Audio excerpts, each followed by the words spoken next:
to my talk today on innovation and the future of work. I hope that you're getting this signal out.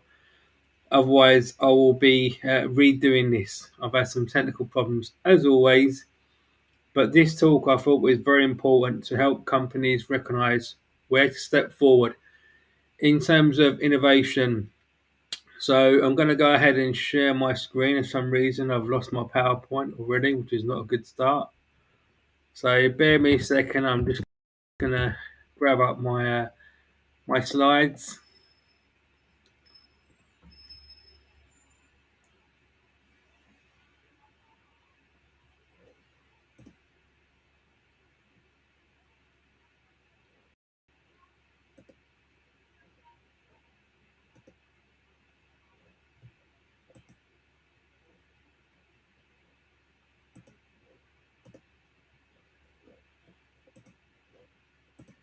Okay, yeah, so welcome to this talk again. Life is about making mistakes and learning and moving on.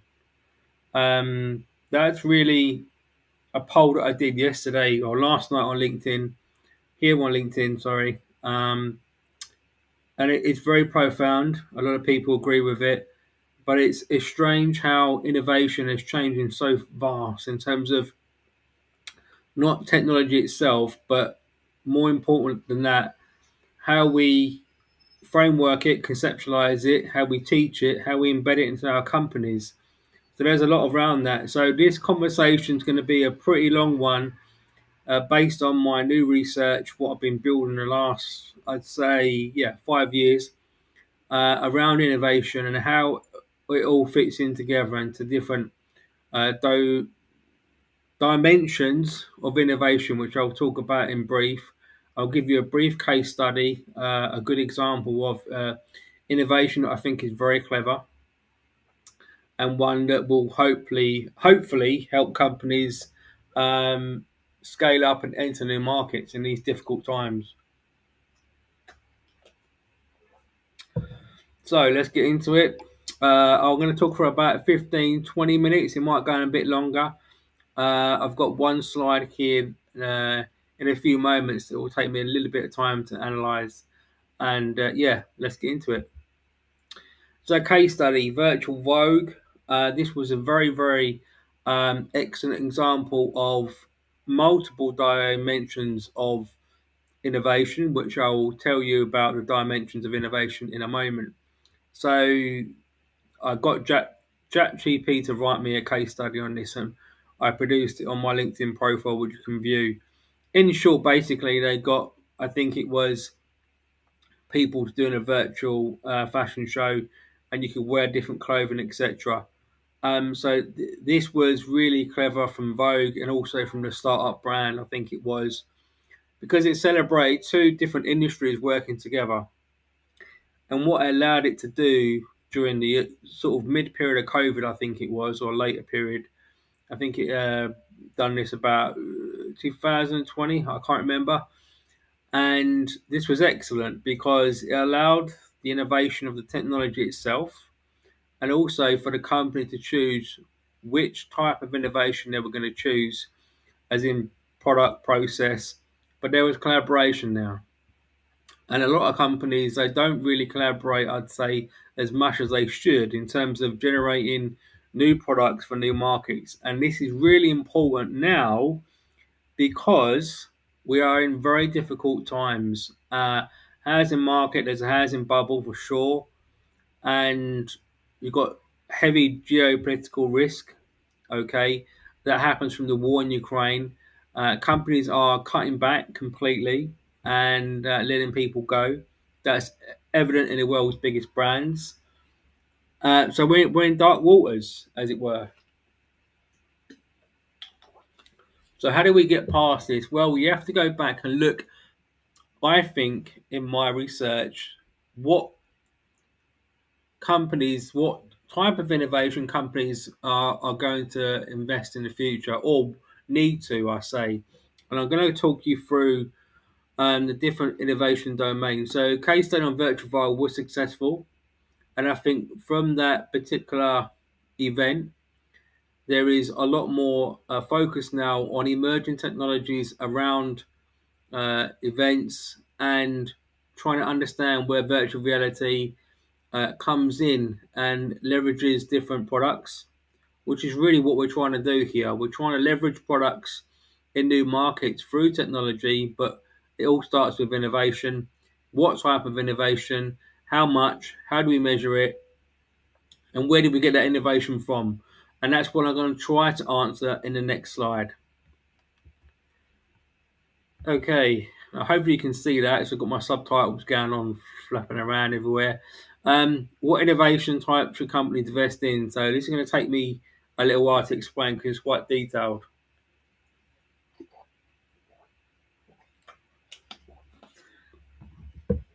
Okay, so now this really is the new innovation framework. I've lost my book now. Um, that was basically originally the work of Joe Tidd and John Bessant. Now, I don't know if my marker's showing here or not, but I don't think I can. I do this. Let's see if I can pen it.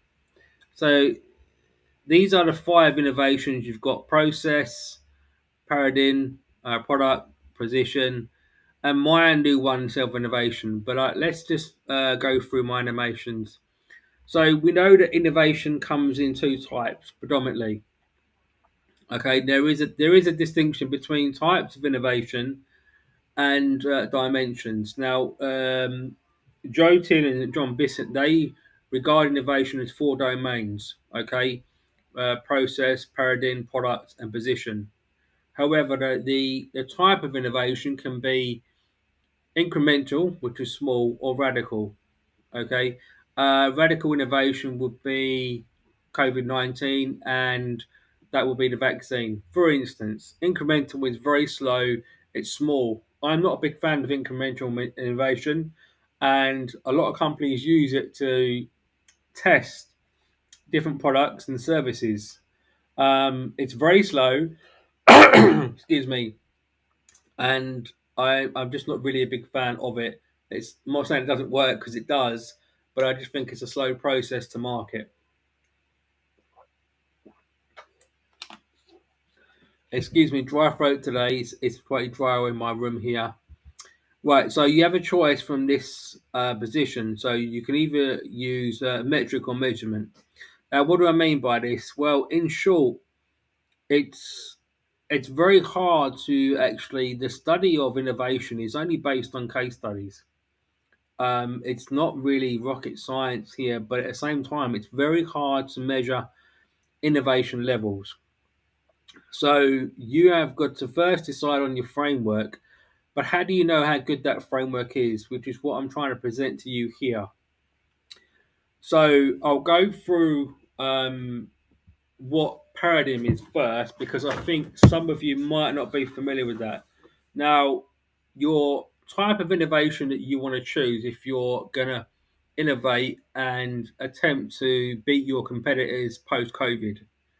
So, what can you do? You can paradigm, so your business model. So, I'll just try to circle here if I've got this pen going. So, this particular one here, paradigm, that's where you could look at your business model and change, adapt, okay, change to the market. However, there is a difference. It's very similar, I would argue, to position, okay, which is here, all right. In the position one, you're changing the perception of a product. A good example of that would be Lucasade when they first launched. I think they were serving one market or trying to in medication or something like that. But then it slowly became they rethought it and it became a sports brand, a sports drink, as we know it on today on the TV ads. Okay, so on the one side, I mean, all of these are going to look at your marketing strategies. However, when you look at dimensions of innovation, you're really looking at what you're producing, how you're producing, which comes under process and product. So I would argue you're executing these four principles straight away, but then you have to focus or decide what you're going to focus on in terms of actual route to market. You've already probably going to be an established company, and that's great. But there is a difference between position and paradigm. So I would argue my definition is paradigm is more business model adaptation, whereas position is more changing the perception of the product. So you could argue it's more marketing based, but then you're always going to change your marketing strategy. So you've got to decide, these are your innovation dimensions. Okay, they're not classed as types of innovation, although you could argue they are. But then, as a multinational company, you've got to decide, okay, what do I need to do? Do I need to invest more in process innovation, paradigm? It's a big picture. All right. Now, that's for you to work out. I won't be able to give you all the answers, but I might be able to give you my wheel here, which is my self innovation. So I've added this fifth wheel to the work of Joe Tid and John Bessant. Okay, um, and that's what we call emotional intelligence leadership practice. Okay, now the idea of self innovation is that you can't be. A lot of people define innovation as creativity, but there is a difference. Okay, you can't just have a team of people that are highly creative and expect innovation to ignite. It doesn't work that way. So you need to get to understand about how people work together, how their feelings and behaviors interlink, how their own self-development works, and that all comes under the banner of emotional intelligence leadership practice, which is my core research and what I define as self-innovation. I define it as self-innovation because it's governed by the individual and it's self-driven, and you as a HRM CEO, whatever position you've got, for you to increase higher self-innovation levels. So basically, somebody that's very attuned to their self-awareness, their feelings, will be more innovative than somebody that's not. Okay, because their ability to adapt to stress and anxiety, come up with new ideas, and to do multiple different tasks is more profound. It's higher, more sustainable. Their mental health is better. Okay, in short. Okay, so the EQLP, as I call it, is a lot more higher. So this, I would argue, is the strength. All right, of your innovation. Yeah. If you're not, the old saying goes, if you're not investing in people, then how are you going to move forward? So self innovation is a new domain. We haven't really looked at it before because I think it's been conceptualized before as creativity equals innovation. And they're both different concepts, and there is a relationship there, but you can't just put a team full of creative people together and expect them to work. That's it, job done. It doesn't work that way. Humans don't work that way. So you have to think about how you're going to train people together, and what subject are you going to go into. And I would say emotional intelligence, rather than leadership style, which has been taught for many years, is a better practice to do. So this is a new framework. I've adapted it from Tid and Bisson's work, and I think it's for companies that are looking to, what type of innovation they're going to invest in. They need to think about all of these and whether what products they're going to develop. But a lot of it's built on capability, and whether the company goes incremental or radical. Most brands, because of investment and risk, they always choose incremental. I think that's a mistake. It does depend what you're doing because I've talked before about innovation teams, and this is where self innovation comes into play. Because if you've got a company full of 10,000 employees and you only put a team in it, got to call it an innovation team of, I don't know, 20 people, and it's a special project, that's a good way, and you give them autonomy. That's a really good way to boost innovation for a product. So, a new product in a new market, that's excellent. But what you're not doing, or what you should be doing, is following that teaching and learning around how they're interacting together through emotional intelligence leadership practice. So, their ability to all manage and work together, understand their thoughts and feelings. So, that's real psychology. And because the problem is in the old school world, and even from Till and Bessant, they look at the technological aspects of innovation and the process and the product, and it's all case study written. What we're not doing with innovation is looking at how the human is thinking in that moment, which is why what I call it self innovation. So hopefully, I mean, I won't be able to go. Um, I don't want to talk for hours and hours on this because it can be quite complicated. It's hard to install because, especially if you've got a big brand. But the idea, in short, is that you invest more in the self development of your team members, and then through time, through self reflection in their own performance, they're able to innovate higher. Okay, the science is that we can manage our feelings more through emotional intelligence leadership practice. Therefore, we cope with stress and anxiety better, and the end result is we think better. We can create more innovations around that. And then you've got to look at where you put those people. So, somebody with higher self innovation, for instance, you could score factor them if you wanted to out of 10 in a performance review. It could be part of that. And then it's whether where you put that. You want to put them in the innovation team working on specific projects, or do you want to just put them in a different department altogether, like products or process innovation. So it's just a different way of looking at innovation. It's important because we took, I think in the past we're looking at too much from a technology perspective rather than what we should be doing is merging technology with psychology, and we haven't done that before. Not that I think of. There isn't really any good textbooks on this, and I'm just basically expanding on from Tid and business work. So that's it, I think, on that slide. The new future of work. Okay, I've kind of shared a small article yesterday that Jack GPT got to write. Is not sales driven framework in terms of business performance. If you're creating a new product for a new market, it won't be always sales driven. Okay, the idea is that yes, you want to make excuse me sales, but what you do want to do is more importantly is reflect. Okay, reflection is the art of any performance. If we're not self-reflecting, how do we expect to move forward? Hence the title of the original excuse me talk was we learn, we fail, we reflect.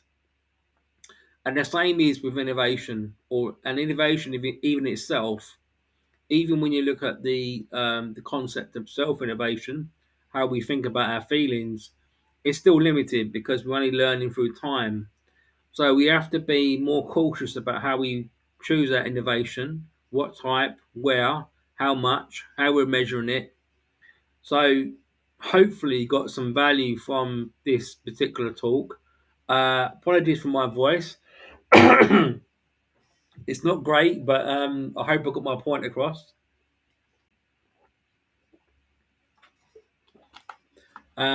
And yeah, so I just want to finish off. I'll just close off my slide. Right, where am I? I think I'm still here.